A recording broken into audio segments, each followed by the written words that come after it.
My daughter forgot to hang up the phone. I heard clearly every word. It's time for him to go to a nursing home. He's a burden. They even planned to sell my house and lock me away in a nursing home. I stayed silent, but something in me broke that night. So I sold the house for $890,000. When they returned, smiling from their business trip, their keys no longer fit. And when they found the note I left on the doorstep, their screams told me everything. They finally understood the price of betrayal. Tonight's betrayal was just one story among many. If you want to hear the next chapter of family secrets and shocking truths, subscribe now and click the notification bell. And tell us in the comments where you're watching from. We might share your story next. The phone rang just as I was scraping the last of the meatloaf from my plate. Ellen's meatloaf recipe, though mine, never tasted quite right without her touch. I glanced at the caller ID and smiled despite myself. Caitlin, Dad, how are you holding up? Her voice carried that familiar warmth that always made my chest tighten. With love and loneliness, I settled into Ellen's old recliner, the leather worn smooth from years of her evening reading sessions. Oh, you know me, sweetheart. Just finished dinner and was about to watch the news. I didn't mention it was leftovers from 3 days ago, or that I'd been staring at Ellen's photo on the mantel for the better part of an hour. Are you eating enough? You know, you can always order groceries online now, right? I showed you the app. I'm eating plenty, I interrupted gently, though I had a little scare yesterday. Forgot to turn off the burner under my coffee pot. Good thing I smelled it burning from the living room. There was a pause. I could picture her frowning. In that way she'd inherited from her mother. The same little crease between her eyebrows. Dad, maybe we should talk about getting someone to check on you more regularly. Jeremy thinks I'm fine, Caitlin. Really? How's your business trip going? You're in Phoenix, right? Yes, the conference ends tomorrow. Jeremy's been handling most of the client meetings, while I sit through these endless presentations about digital marketing trends. She laughed, but it sounded forced. Listen, Dad, I should probably get going. Jeremy and I have dinner plans with some potential investors. Of course, sweetheart, I love you. Love you too, Dad. Take care of yourself, okay?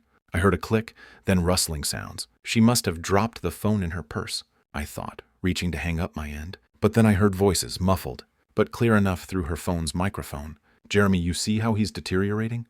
Caitlin's voice, no longer warm and caring. He forgot to turn off the stove yesterday. What if he burns the house down? My hand froze on the receiver. Ice spread through my chest. It's time for a nursing home, Caitlin. Jeremy's voice, cold and matter-of-fact. He's becoming a burden and you know it. Your dad's a good man, but he can't live alone anymore. The house is worth almost $1 million now. Caitlin's tone had shifted to pure calculation. With Denver's market, we could probably get $900,000, maybe more. Exactly. Jeremy sounded pleased. We could sell it, put him somewhere decent, not too expensive, and finally buy that house in Boulder we've been looking at. The one with the mountain view. My daughter laughed. Actually laughed. God, Jeremy, you should have seen him tonight. So grateful just to hear from me. He has no idea we're planning this. The longer we wait, the more confused he'll get. We should strike while he still trusts us completely. The phone slipped from my numb fingers, clattering onto the hardwood floor. Ellen and I had installed together 23 years ago. Every board laid by my own hands, every nail driven with thoughts of our family's future. I sat in the sudden silence of my empty house, staring at Ellen's photograph. Her eyes seemed to bore into mine, with an expression I couldn't quite read. Disappointment, warning, or maybe just the terrible knowledge that comes to those who've already left this world. The grandfather clock in the hallway, Ellen's anniversary gift to me 15 years ago, ticked steadily in the growing darkness. Outside, the first spring crickets began their evening song. In the garden Ellen had planted, and I still tended. Something cold and hard settled in my chest, replacing the warmth I'd felt, hearing my daughter's voice just moments before. My hands, weathered from decades of construction work, slowly curled into fists. They thought I was a burden. They thought I was confused, helpless, ready to be managed and discarded. They were already spending my money, already planning their new life in my grave. But I wasn't dead yet, and I wasn't nearly as confused as they believed. I don't know how long I sat there in the dark, Ellen's face watching me from the silver frame. On the end table, the house felt different now, as if the walls themselves had heard my daughter's betrayal and were holding their breath. My legs felt unsteady when I finally stood to turn on the lamp. The warm light fell across the living room. We'd furnished piece by piece, each item chosen with care and saved for with sacrifice. The burgundy sofa where Caitlin used to curl up doing homework. The coffee table I'd built in the garage, sanding it smooth while she played at my feet. I walked to the kitchen and opened the drawer, where I kept old receipts and papers. My fingers found the folder I was looking for, without conscious thought. 20 years of financial records I'd never thrown away, because Ellen always said, you never know when you might need them. University of Colorado tuition receipts, $48,000 over 4 years. I remembered those double shifts, coming home with concrete dust in my hair and plaster under my fingernails. Ellen would have coffee waiting and would massage my shoulders while I paid bills at this very kitchen table. "Roy, you're working yourself to death," she'd said one night, watching me calculate how to afford Caitlin's spring semester. "She deserves better than we had, Ellen. She's smart enough for anything." Ellen had kissed the top of my head. "Just don't give her so much that she forgets to be grateful." I should have listened. God, I should have listened. The wedding receipts were in there too. $32,000 for one day. I told Caitlin we could afford $5,000, maybe $8 if we stretched. But she'd cried, actually cried, about wanting her dream wedding. I'd worked weekends for 6 months, installing hardwood floors for a contractor friend who paid me under the table. "Daddy, you're the best father in the world," she'd whispered during our dance, her head on my shoulder, her wedding dress rustling against my rented tuxedo. I'll never forget this, but she had forgotten. Just like she'd forgotten who co-signed her first car loan when her credit wasn't good enough. Just like she'd forgotten who made the calls to get her that marketing job when she was unemployed for 8 months after graduation. I found the bank statements from 2 years ago, after Jeremy lost his financial advisor position for reasons they never fully explained. They'd moved in temporarily, just until Jeremy found something new. I'd never charged them rent. I'd paid the increased utility bills, bought groceries for 3 adults instead of one lonely widower. Jeremy would pat my shoulder and call me the most generous man in Colorado. Caitlin would hug me and say, "Dad, we'll pay you back when we get on our feet." They'd been on their feet for over a year now, both working good jobs, both making more money than I ever had. But they'd never mentioned moving out, never mentioned paying me back. The anniversary dinner I'd paid for last month, $200 at that fancy steakhouse downtown, because Jeremy said they deserved to celebrate. The car repair bill I'd covered. When Jeremy's BMW needed a new transmission, $3,000 that cleaned out my emergency fund. Roy's like a father to me. Jeremy had told his friends at their last barbecue, his arm around my shoulders. "I'm so lucky to have married into this family." I'd been proud, actually proud, to be the generous father-in-law, the man who took care of his family, no matter what it cost him. I walked upstairs to Ellen's in my bedroom, still unchanged after 2 years. Her jewelry box sat on the dresser, her reading glasses folded beside the lamp. I opened the bottom drawer, where I kept our important papers, and pulled out our original house deed. Roy and Ellen Hayes purchased 1999. No liens, no cosigners, no complications. My name only now that Ellen was gone. Standing there in the bedroom, where Ellen had spent her last days, surrounded by everything we'd built together, I felt something shift inside me. The hurt was still there, sharp as broken glass. But underneath it, something harder was forming. They wanted to put me away and sell my life's work. They thought I was too old, too confused, too grateful for their attention to fight back. I looked at Ellen's photo on the nightstand, remembering her voice from all those years ago. "Don't give her so much that she forgets to be grateful." Well, Ellen, our daughter had definitely forgotten, but she was about to remember that her old man wasn't as helpless as she thought. I walked to my home office and pulled out the business card I'd kept in my desk drawer for 3 years. Todd Fisher, real estate attorney. Ellen had insisted we meet with him after her cancer diagnosis, just to make sure our affairs were in order. It was time for another consultation. The next morning, I walked through my house, like a stranger seeing it for the first time. But instead of seeing home, I was seeing what Caitlin and Jeremy saw. Square footage, market value, liquid assets. In the kitchen, I ran my hand along the granite countertop I'd installed myself, working by lamplight after my regular job, because we couldn't afford to hire contractors. Ellen had picked out the pattern, speckled gray with veins of gold, that caught the morning light. She'd made coffee on this counter every morning, for 16 years until the cancer took her strength away. I remembered the Christmas morning, when 3-year-old Caitlin took her first wobbly steps right here, from the refrigerator to Ellen's outstretched arms. We'd both cried with joy, Ellen scooping our daughter up and spinning her around, while I scrambled for the camera.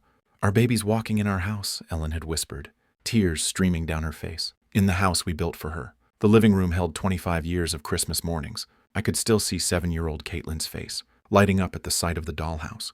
I'd spent 3 months building in the garage, working in secret after she'd gone to bed. Ellen had sewn tiny curtains for the windows, made miniature furniture from cardboard and fabric scraps. "Daddy, it's just like our house," Caitlin had squealed. And it was. I'd made it a perfect replica, down to the little bay window, in what represented her bedroom. That bay window had cost me 6 months of overtime. Ellen had seen it in a magazine and fallen in love with the idea of reading there in the afternoons. I'd learned to cut angles I'd never cut before, measured and remeasured until my back ached from crawling around the frame. "Roy, we can't afford this," Ellen had worried when she saw me marking measurements on the wall. "You want it, you'll have it," I told her. "I'll make it work." I climbed the stairs to Caitlin's old room, still painted the soft yellow she'd chosen for her 16th birthday, still decorated with photos of her high school friends and college memories. The room where I'd rocked her through colicky nights as a baby, where Ellen and I had helped her with algebra homework, at the small white desk I'd built to fit perfectly under the window. The master bedroom was the hardest. Ellen's side of the bed still had her water glass on the nightstand, her bookmark still marking page 247 of the novel she'd never finish. I'd built these walk-in closets with my own hands, custom designed to fit Ellen's height perfectly. Her clothes still hung there, still smelling faintly of her perfume. This was the room where we'd planned our future, where we'd whispered about our dreams for Caitlin, where Ellen had died holding my hand, while machines beeped around us. "Promise me you won't let them take advantage of you," she'd said near the end, her voice barely a whisper. "You're too good, Roy, too generous. Promise me you'll take care of yourself." I'd promised, but I hadn't kept that promise, had I? In my home office, I found the folder of construction photos. Ellen had kept pictures of me laying the foundation. In the spring of 1999, 25 years younger and 50 lb stronger, me and my crew installing the frame. Ellen in her hard hat bringing us lemonade on hot summer days, her belly just starting to show with Caitlin. The financial records from those years told the story. Ellen's photos couldn't. Second mortgage, personal loan from my brother. Ellen taking a part-time job at the school district to help with materials costs. We'd eaten beans and rice for months, drove cars held together with prayer and duct tape. But we'd built this house with our sweat, our sacrifice, our love for each other, and for the family we were creating. And now my daughter, the baby who'd taken her first steps. In this kitchen, the child who'd played in the yard, I'd landscaped by hand, wanted to sell it all, and put me away like an inconvenient piece of furniture. I picked up Todd Fisher's business card from my desk drawer. The edges were worn from 3 years of handling, but the phone number was still clear. Caitlin and Jeremy thought they were dealing with a confused old man who'd be grateful for any scrap of attention they threw him. They thought I was weak, helpless, ready to hand over my life's work without a fight. They were about to learn just how wrong they were. I dialed Todd's number and listened to it ring, my hands steady as stone. Outside, the spring morning was bright and clear, the kind of day Ellen used to love, the kind of day for new beginnings. The law offices of Fisher and Associates occupied the second floor of a modest brick building on Fax Avenue, the kind of place that specialized in helping regular people with real problems rather than impressing corporate clients. I'd chosen my best suit, the charcoal gray one. Ellen had picked out for me to wear to her funeral and arrived 15 minutes early, my hands only slightly trembling, as I signed in at the reception desk. Todd Fisher was younger than I'd expected, maybe 55, with graying temples and the patient demeanor of a man who'd heard every family horror story twice. His office was lined with law books and family photos, a wife, 2 teenagers, a golden retriever, the kind of normal life Ellen and I had tried to build. "Mr. Hayes, good to see you again." Todd poured coffee from a small machine in the corner, the rich smell filling the space. "Between legal documents and filing cabinets, I remember you and Ellen from a few years back. I'm sorry for your loss." "Thank you." I accepted the coffee, surprised by how steady my voice sounded. "I need to discuss something delicate about my daughter and son-in-law." Todd settled behind his desk, pen ready. "I'm listening." I told him everything. The phone call, the overheard conversation, their plans to sell my house and put me in a nursing home. Todd's expression never changed, but I caught him shaking his head slightly when I described their eagerness to spend my money on their Boulder dream house. "Unfortunately, Mr. Hayes, this scenario is more common than you'd think." Todd set down his pen and leaned back in his chair. "Adult children often assume they know what's best for their aging parents, especially when valuable assets are involved. But they can't actually do anything, can they? I mean, legally, let's start with the basics. The house is titled in your name only, since your wife's passing." "Correct. That's right. Ellen and I owned it jointly, but when she died, it transferred to me automatically. Then, legally speaking, your daughter and son-in-law have absolutely no claim to your property. They cannot sell it, cannot force you into a care facility, cannot make any decisions about your assets without your explicit consent." Todd pulled a legal pad from his drawer and began making notes. "The house belongs to you, period." Relief flooded through me, followed immediately by something sharper. "So if I wanted to sell it myself, you could put it on the market tomorrow if you chose to. It's your property, your decision." Todd looked up from his notes. "May I ask why you're considering that option?" I thought about Caitlin's laugh, when she'd called me a burden, about Jeremy's cold calculation of my worth, about 25 years of sacrifice, reduced to a real estate transaction. They think I'm helpless, confused. They think they can manage me like a piece of property. My hands clenched around the coffee cup. Maybe it's time I showed them exactly how sharp my mind really is. Todd was quiet for a moment, studying my face. "Denver's housing market is incredibly strong right now. especially in your neighborhood. Properties are selling within days, often for cash offers above asking price. He paused. If you were serious about selling quickly before your daughter and son-in-law returned from their trip, how quickly could it happen? With the right buyer, and there are plenty of investors looking for properties like yours, we could have a sale completed within a week, maybe less. Todd leaned forward. But Mr. Hayes, this is a major decision. Once you sell, there's no going back. I built that house with my own hands, Mr. Fisher. Every board, every nail, every custom detail. I know exactly what I'm doing. We spent the next hour discussing practicalities, market value estimates, cash buyer networks, legal requirements. Todd explained that he could have everything prepared within 24 hours if I was serious about proceeding. The consultation fee is $200, Todd said, as I prepared to leave. If you decide to move forward, that applies toward my legal fees for the sale. I paid in cash, feeling more clear-headed than I had in months. Walking to my truck in the spring sunshine, I felt my phone buzz in my pocket. Caitlin's name appeared on the screen, and for the first time since her betrayal, I smiled. The phone rang once, twice, 3 times. I could picture her in some hotel lobby in Phoenix, probably checking her watch, wondering why her grateful old father wasn't jumping to answer her call. Let her wonder. Let her and Jeremy make their plans about my future, my house, my life. They were in for the surprise of their lives. The phone kept ringing as I climbed into my truck. Todd Fisher's business card secure in my wallet, and a plan forming in my mind that would teach my ungrateful daughter exactly who she was dealing with. I had built my life from nothing once before. I could certainly tear it down and rebuild it on my own terms. The phone finally stopped ringing, but I knew she'd call back. She always did when she needed something from the old man. This time she was going to get much more than she bargained for. By the time I reached my driveway, confidence had replaced the tremor in my hands. Todd Fisher's words echoed in my mind. It's your property, your decision. 25 years of doubt and second-guessing had lifted like Denver fog in the morning sun. I was unlocking my front door when the phone rang again. Through the window, I could see it buzzing against the kitchen counter where I'd left it. Caitlin's name glowed on the screen, and for the first time since her betrayal, I smiled. Let her stew for a moment. Let her wonder why her grateful old father wasn't scrambling to answer. I poured myself a glass of water, took a deep breath, and picked up on the 6th ring. Dad, there you are. Caitlin's voice practically sparkled with artificial enthusiasm. I was starting to worry when you didn't answer earlier. Sorry, sweetheart, I was out running some errands. I kept my tone warm, grandfatherly. How's Phoenix treating you? Oh, you know how these business conferences are. But listen, I have the most wonderful news. She paused for dramatic effect. Jeremy and I have been planning something very special for you. I gripped the phone tighter, my knuckles going white. Oh, we want to treat you to a vacation. You deserve some rest and relaxation. After everything you've been through since Mom died. Her voice carried that practiced sympathy I now recognized as manipulation. There's this beautiful place we found. It's like a resort, but with medical staff on hand, just in case you need anything. A resort with medical staff. My jaw clenched so hard I thought my teeth might crack. That sounds lovely, sweetheart. You really didn't need to go to such trouble for me. Nonsense, your family. Jeremy's voice came through the background. He must have been listening on speakerphone.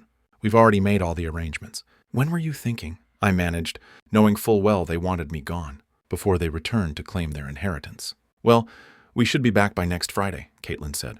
We were hoping you could be ready by then. Just pack some clothes and personal items.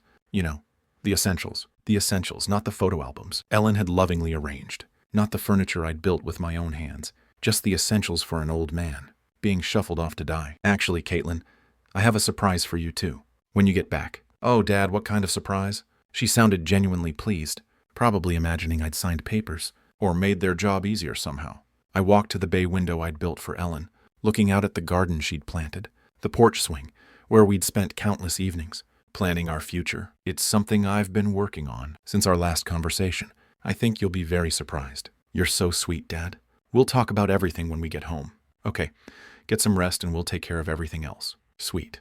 She called me sweet, while planning to steal my life. I will, sweetheart. I love you. Love you too, Dad. See you Friday. The line went dead, and I set the phone down, with hands steadier than they'd been in weeks. I walked to my home office and opened my laptop, the screen glowing to life with possibilities I'd never considered before. My fingers hovered over the keyboard for just a moment before I typed, "Real estate agents, Denver." The search results filled my screen. Like ammunition in a war I was finally ready to fight. I'd always been methodical. 25 years as a construction engineer had taught me to research thoroughly before making any decision. Tonight, that methodical nature would serve a different purpose. I clicked through agent profiles, comparing success rates and client testimonials, like I used to compare structural steel suppliers, Cherry Hills, Highlands Ranch, University Hills, neighborhoods where houses sold for the kind of money Caitlin and Jeremy were already spending in their dreams. One name kept appearing in the top results. Brian Connor, 43 years old, specialized in quick sales, averaged 18 days from listing to closing. His photo showed a professional smile and confident eyes, the kind of man who could make things happen fast. His testimonials were exactly what I needed to see.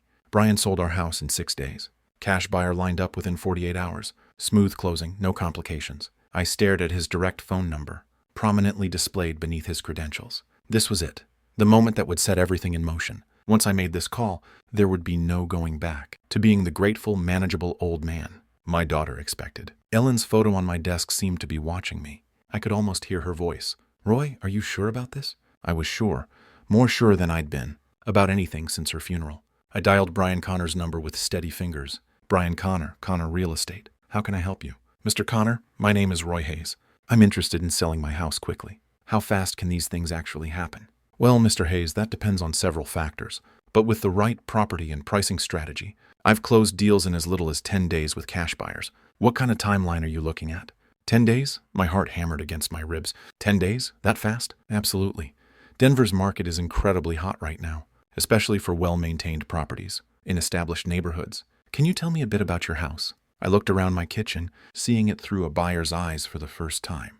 2-story, 3,400 square FT, built in 1999, Cherry Creek area, 3 bedrooms, 2.5 baths. I've maintained it well. Did most of the work myself over the years. Brian's voice sharpened with interest. That sounds exactly like what several of my investors are looking for. Original owner, well-maintained, established neighborhood.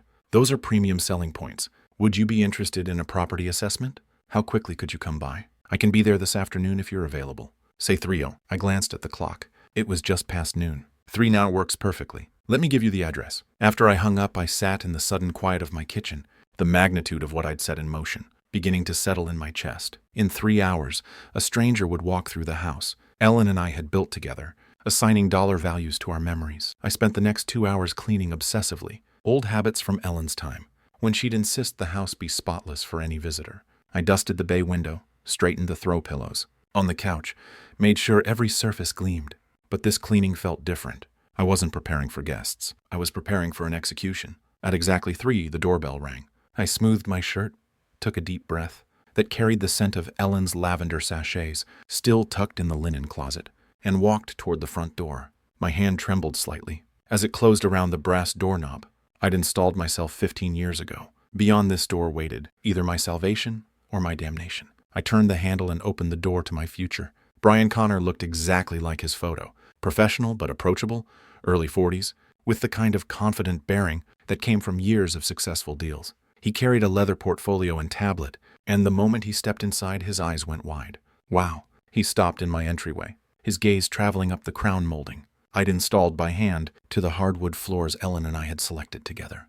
"Mr. Hayes, this is exactly what I was hoping for." I watched him take in the details, the way the afternoon light streamed through Ellen's bay window, the seamless flow from living room to dining room that I'd achieved by removing a load-bearing wall and installing a beam. His appreciation was genuine, professional. "You weren't kidding about maintaining this place." He pulled out his tablet and started taking photos.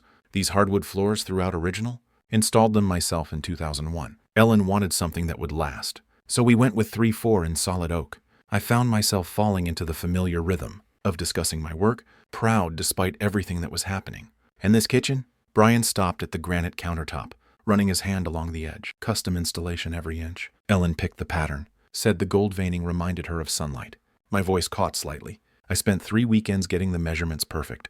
Brian was typing notes on his tablet, photographing the custom cabinets, testing faucets and outlets with the thoroughness of someone who knew what buyers wanted. "Mr. Hayes, I have to be honest with you. In my 15 years doing this, I rarely see properties maintained to this standard. I'm an engineer. Was an engineer. I believe in building things right the first time. It shows." He gestured toward the living room. "May I?" I nodded, following him as he admired the open floor plan. The built-in bookcases flanking the fireplace, the way Ellen's decorating choices had turned our construction project into a home. This bay window custom work, built it for my wife. She wanted a reading nook. I could picture her there with her mystery novels. An afternoon tea, her reading glasses perched on her nose. Brian was taking measurements now, his excitement barely contained.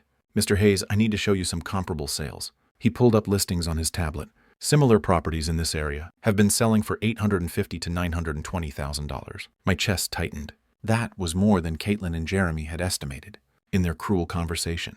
"But given the condition and custom features of your home, I'm thinking we price it at $890,000. That should move it quickly while getting you top dollar." $890,000. I sat down heavily in Ellen's reading chair, the number spinning in my head. "That much?"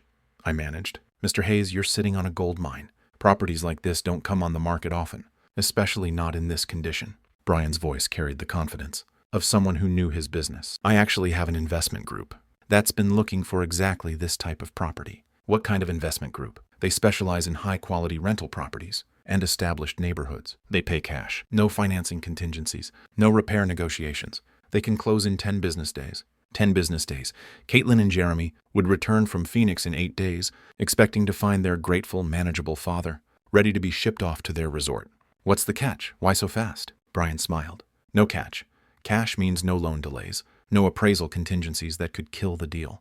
They do their own inspections. But frankly, your house is in better shape than most new construction I see." I looked around the living room, where Caitlin had taken her first steps, where Ellen and I had hosted Christmas mornings and birthday parties and quiet Sunday afternoons, reading the paper together. "When would I need to be out?" "Standard contract gives you 30 days after closing, but they're flexible if you need more time.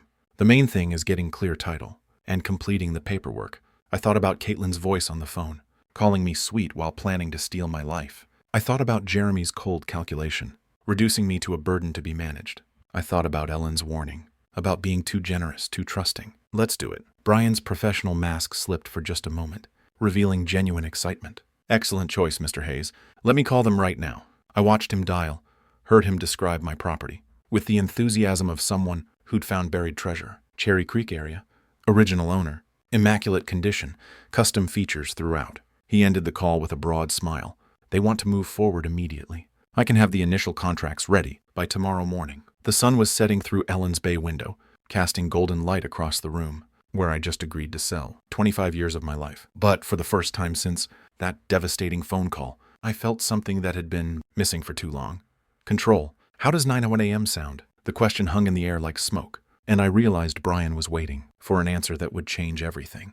The grandfather clock in the hallway, Ellen's 15th anniversary gift to me, ticked steadily in the silence. 9 a.m. Sounds perfect. After Brian left with promises of contracts and closing timelines, I stood alone in the house that would soon belong to someone else. The evening light through Ellen's windows painted everything golden, like a photograph of a life I was about to leave behind. But it wasn't sadness I felt. It was anticipation.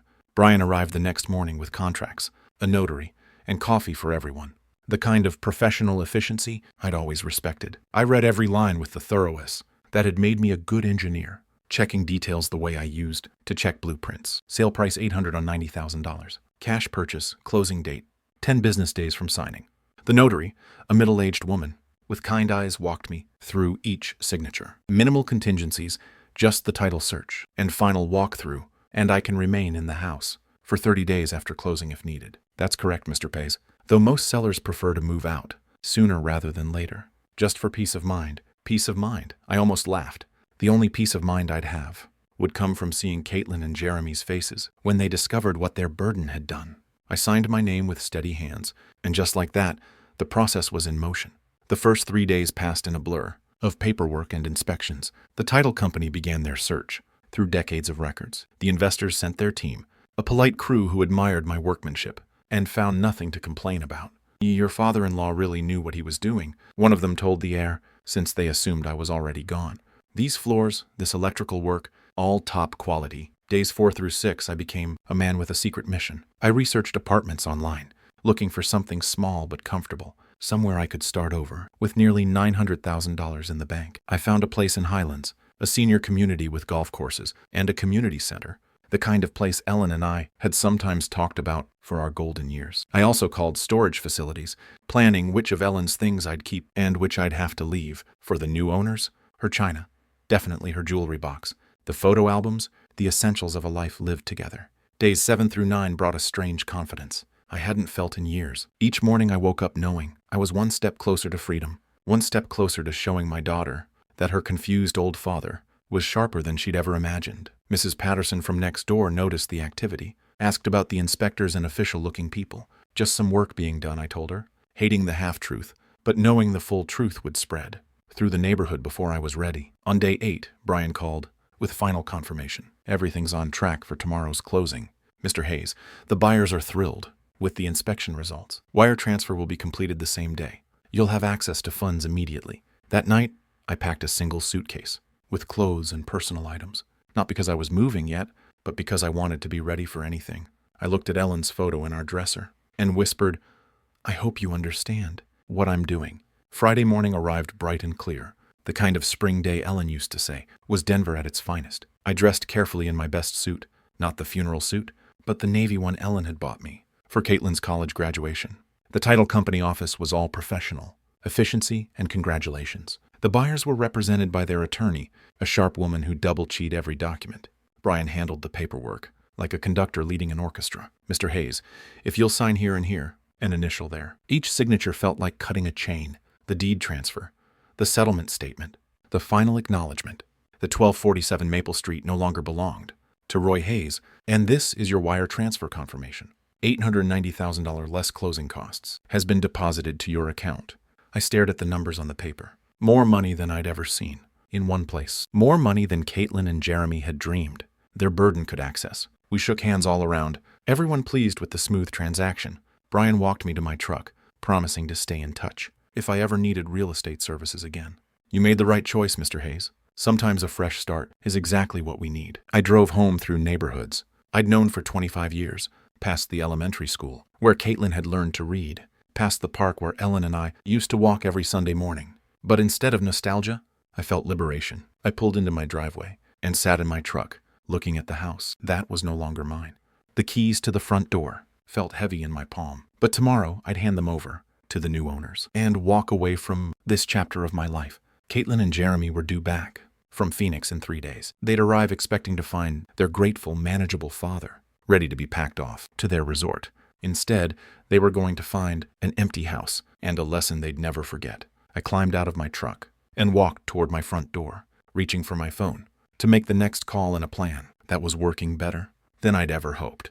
The engine ticked as it cooled in my driveway, but I couldn't bring myself to turn it off. I sat staring at the house I'd built with my own hands, the house that now belonged to strangers, the house where Caitlin and Jeremy expected to return and find their grateful, manageable father waiting to be shipped off. The keys to the front door felt like lead in my palm. New owners or not, I still had access for 30 days, time enough to complete what I'd started. I drove to the Starbucks on Kfax Avenue and parked in the lot, hands steady as I dialed directory assistance for a 24-hour locksmith. The emergency fee would cost an extra $200, but money was no longer a concern. Hey, emergency locksmith, this is Eddie speaking. I need all my door locks changed today. It's urgent. What kind of time frame are we looking at, sir? As soon as possible. I can pay cash. I can be there in 2 hours. Address. Back at the house, I waited for Eddie in my truck, watching Mrs. Patterson water her garden next door. She waved and I waved back, my chest tight with the knowledge that I was lying to everyone who cared about me. Eddie arrived in a van, full of tools and hardware, a man in his 50s who'd clearly seen every kind of lock emergency Denver had to offer. Security issue, sir? He asked, studying my front door. New ownership situation. Better safe than sorry. He nodded like he'd heard it before, and got to work. I watched him remove the locks I'd installed 15 years ago, the brass hardware Ellen had picked out, because it matched our door knocker. These are quality locks, Eddie commented as he worked. Somebody knew what they were doing when they installed them. That was me. I like things done right. The new locks were silver instead of brass, modern instead of traditional. They clicked differently when Eddie tested them, a sharper, more mechanical sound than the old ones. Here are your new keys, sir. 3 copies of each. Front door, back door, and garage side entrance. Eddie handed me a ring of keys that felt foreign in my palm. That'll be $450 with the emergency fee. I paid in cash from my wallet, knowing there would be no paper trail connecting Roy Hayes to this transaction. After Eddie left, I stood in my empty house and began the hardest part, packing 25 years of life into what I could carry. Ellen's jewelry box went into my suitcase first, along with our wedding photos and the novel she'd been reading when she died. Bookmarks still marking page 247, my engineering certificates, our important documents, Ellen's favorite cookbook, with the handwritten notes in the margins. I left almost everything else. The furniture that told our story would have to stay. The photo albums chronicling Caitlin's childhood. Ellen's clothes still hanging in our closet, still carrying the faint scent of her perfume. While I packed, I called Sunset Manor Apartments on my phone, explaining that I needed a furnished one-bedroom immediately. We have a lovely unit available for immediate occupancy, said Mrs. Chen, the property manager. Month-to-month lease. If you prefer flexibility, I'll take it. I met Mrs. Chan at the apartment complex. An hour later, a modest but clean building, designed for seniors with a community center and well-maintained grounds. The one-bedroom unit was simple but comfortable, furnished with everything I needed to start over. Cash deposit is perfectly fine, Mr. Hayes. When would you like to move in? Tonight. Mrs. Chen's eyebrows rose slightly, but she didn't ask questions. I signed the lease and handed over. First month's rent plus deposit. Nearly $3,000 that would have seemed impossible to spend casually just 2 weeks ago. Loading my car in the gathering dusk, I caught Mrs. Patterson watching from her window. She waved again, and I felt the weight of all the relationships I was severing, all the connections Caitlin and Jeremy had forced me to cut.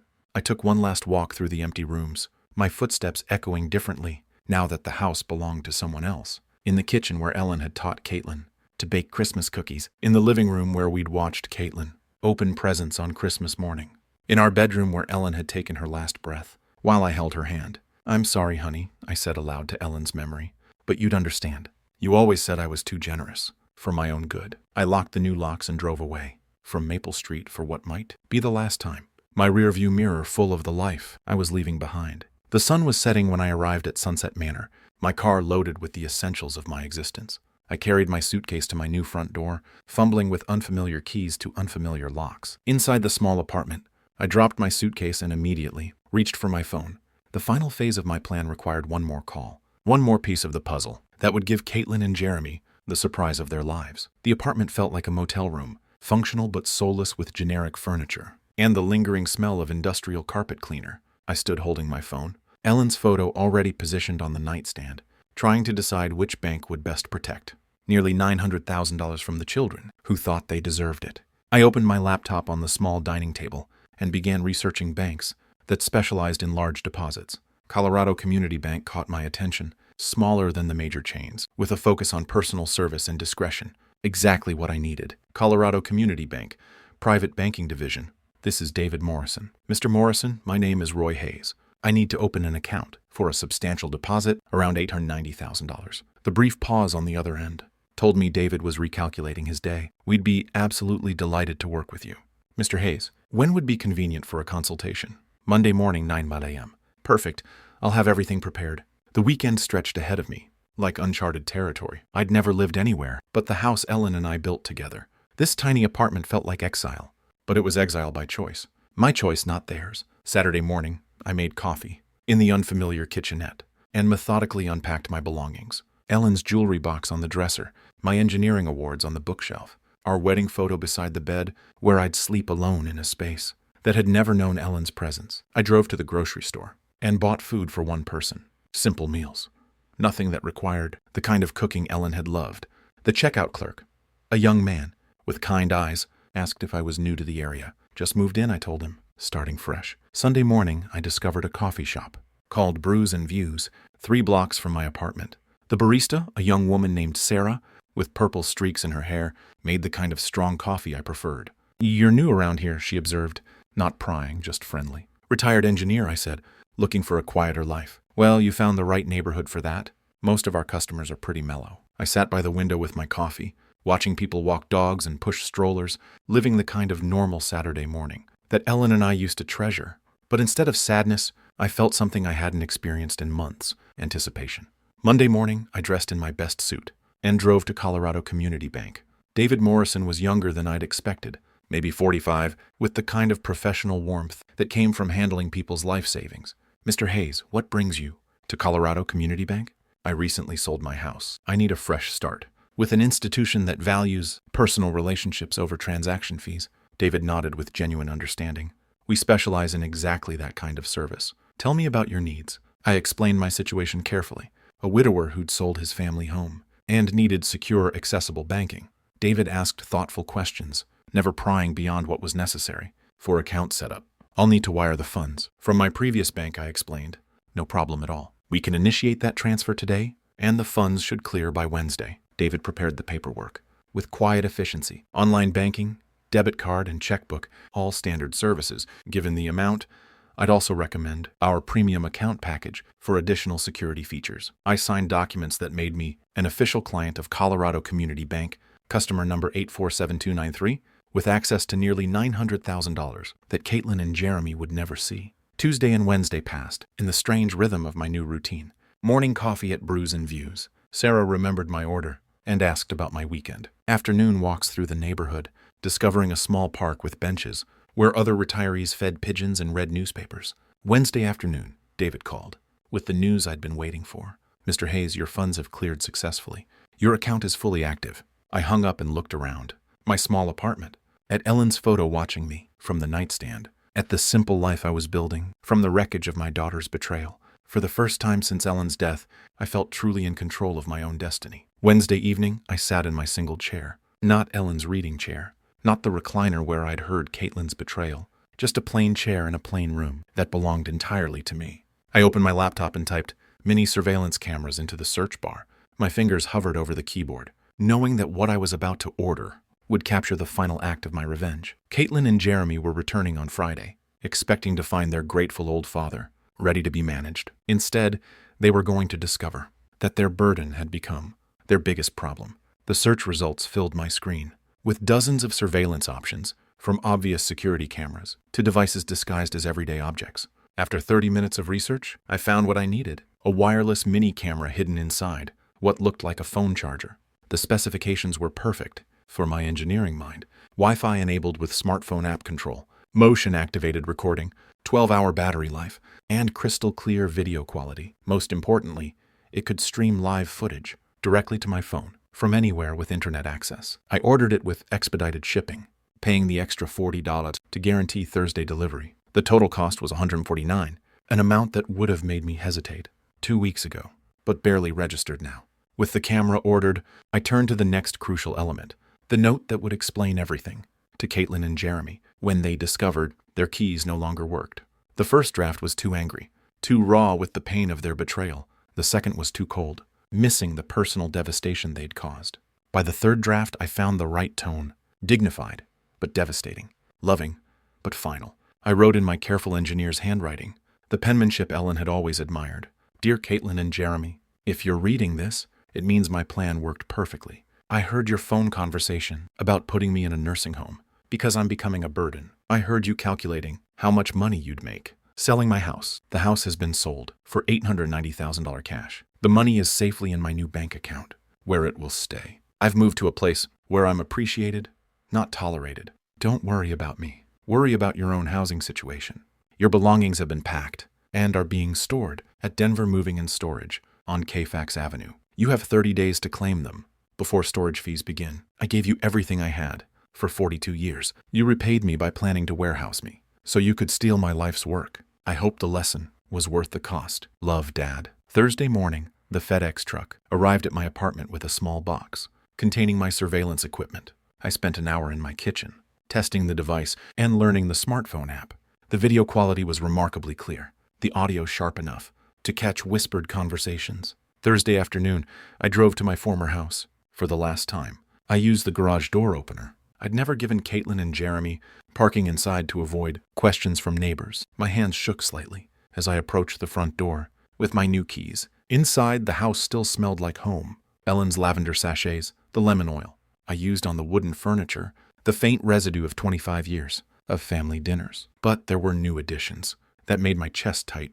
Caitlin and Jeremy's suitcases by the stairs, their mails scattered on the kitchen counter, evidence that they'd been treating my house as their personal storage facility. While planning my exile, I positioned the camera charger by the front door outlet, angling it perfectly to capture anyone entering. The view through my phone app showed the entire entryway, including the spot where I planned to hang my note. I tested the motion detection, walking in and out of frame until I was satisfied the system would capture every moment of their return.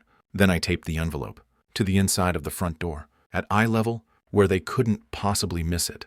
Standing in my living room one final time, I touched the mantle, where Ellen's photo had sat for 23 years. The new owners would put their own family photos there, create their own memories. In the rooms Ellen and I had filled with love. It's done, sweetheart, I whispered to Ellen's memory. Justice served. I locked the house with my new key, tested the camera feed one more time from my car, and drove back to my apartment. The motion detector was armed, the battery fully charged, and my phone ready to alert me the moment Caitlin and Jeremy discovered their keys no longer worked. Back in my apartment, I sat in my chair with my phone in my hand, watching the empty doorway through the camera app. The timestamp showed 6:30 p.m., Thursday evening. Tomorrow, Caitlin and Jeremy would return from their business trip, probably discussing their nursing home plans, and already spending my money in their minds.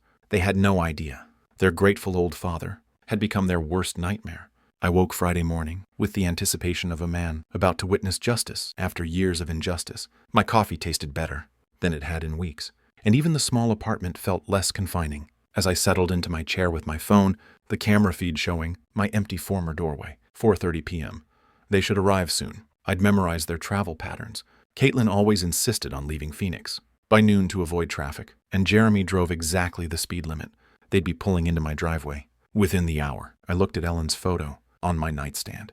I hope you understand what I'm doing, honey. They left me. No choice. 5:15 p.m.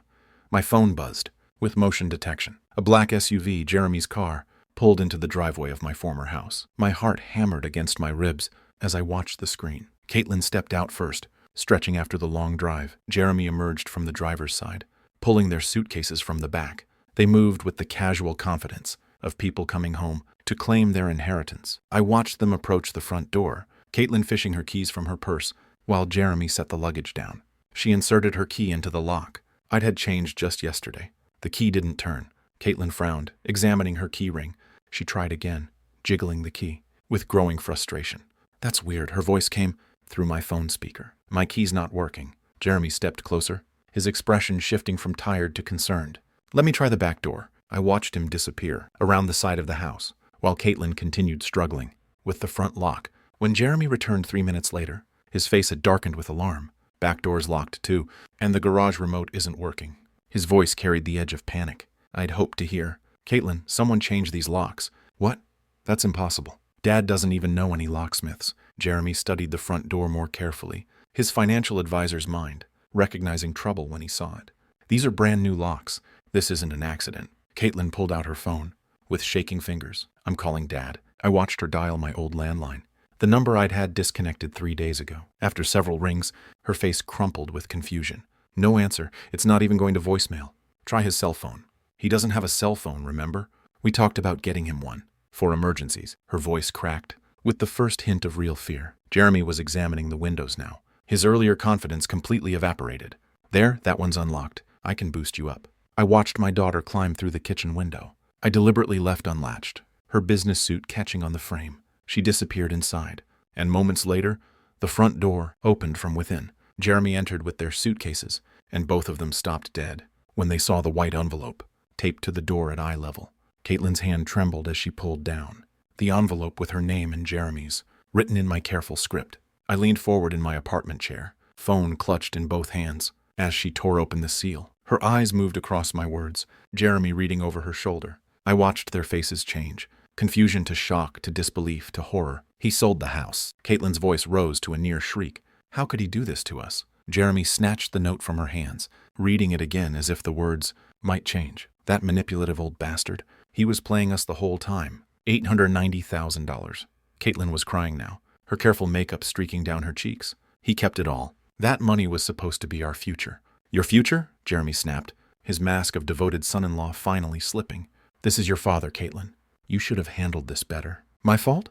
She whirled on him, years of suppressed resentment boiling over. You're the one who said he was becoming a burden. You're the one who pushed for the nursing home. Well, he was a burden. Look what he's done to us. Jeremy gestured wildly around the room. That was no longer theirs. We're homeless. Our lease expires next week. The beautiful irony wasn't lost on me. They were fighting in my living room about being homeless, just as they'd planned to make me homeless in their nursing home. Call a lawyer, Caitlin said desperately. There has to be something we can do. He can't just sell the house without telling us. With what money? Jeremy's voice dripped with contempt. In case you forgot, I lost my job 6 months ago, and your marketing salary barely covers our car payments. Then get another job. Where do you think financial firms are lining up to hire advisors who got fired for questionable transactions? I watched my daughter's face crumble as she realized the full scope of their situation. No house, no inheritance, no savings, and Jeremy's unemployable status, finally revealed. "How could he be so cruel?" she whispered. "The same way you were cruel when you called him a burden and planned to warehouse him." Jeremy shot back. The old man was smarter than both of us. Through my phone screen, I watched them collapse into my old furniture that would be gone tomorrow, when the new owners took possession. Caitlin buried her face in her hands, while Jeremy stared at my note, with the expression of a man who'd finally understood he'd been outplayed. I turned off the camera feed. I'd seen enough. Walking to my small kitchen, I opened the bottle of Ellen's favorite wine I'd saved from the house, a 2018 Bordeaux we'd been saving for a special occasion that never came. I poured myself a glass and raised it toward Ellen's photo. "To you, my love, justice served." The wine tasted like victory. They learned what happens when you bite the hand that feeds you. My phone buzzed with a text from an unknown number, probably Caitlin trying to reach me through some new method. I deleted it without reading and powered off the phone completely. Walking to my window, I looked out at the Denver skyline, painted gold by the setting sun. Somewhere across the city, my daughter and her husband were facing the consequences of their cruelty. Somewhere in my former house, they were learning that their burden had become their biggest problem. For the first time in 2 years, since Ellen's death, I felt completely free. I was no longer anyone's burden. I was my own man again, with my own money, my own choices, and my own future stretching ahead, like an open road. Roy Hayes had left the building, and he was never coming back. If you like this story, please like this video, subscribe to the channel, and share your impressions of this story in the comments. Thank you for watching,